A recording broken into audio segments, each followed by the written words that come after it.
The Taliban's deputy head has appealed for urgent aid as he visited the zone of an earthquake that killed at least 1,000 people this week.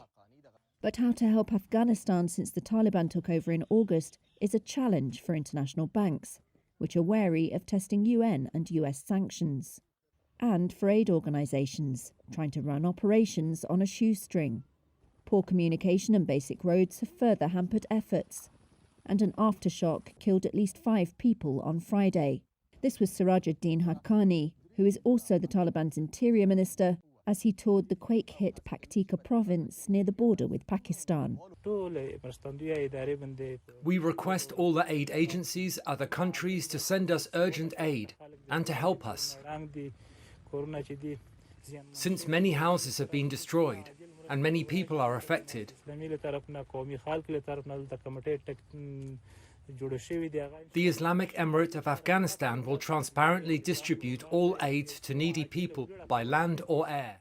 The UN wants to kickstart a system called a humanitarian exchange facility to swap millions of aid dollars for Afghan currency. I have to say, by the de facto authorities. This is an issue that is not going to fix itself. National and local authorities are, I'm sorry to say, increasingly seeking to play a role in the selection of beneficiaries and channeling assistance to people on their own priority lists, citing an almost universal level of need. Exactly contrary to the promises paid, as you may remember, Mr. President, to me and my colleagues last September.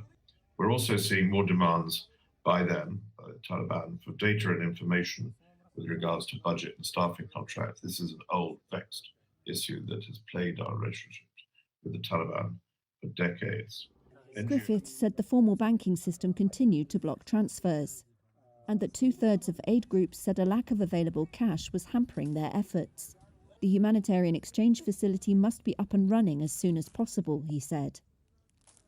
The Taliban could not immediately be reached for comment on Griffiths' remarks. Some aid has been getting through from Pakistan. China, Japan and South Korea are among others planning to send assistance. Mohammed Nasim Haqqani, an Afghan disaster ministry spokesperson, said on Friday the country did not have medical supplies to treat at least 2,000 wounded. He said the search for survivors had been called off some 48 hours after disaster struck.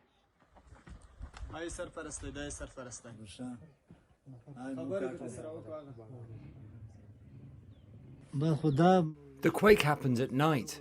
I was not here myself, but my brothers were here. That's my brother, and that one. They were here. The quake suddenly happened at night. Our houses were destroyed. 12 of our family were martyred. 2 were injured. Who were the people who were killed? 2 of my wives, my brothers, some elders, and 1 of my sons.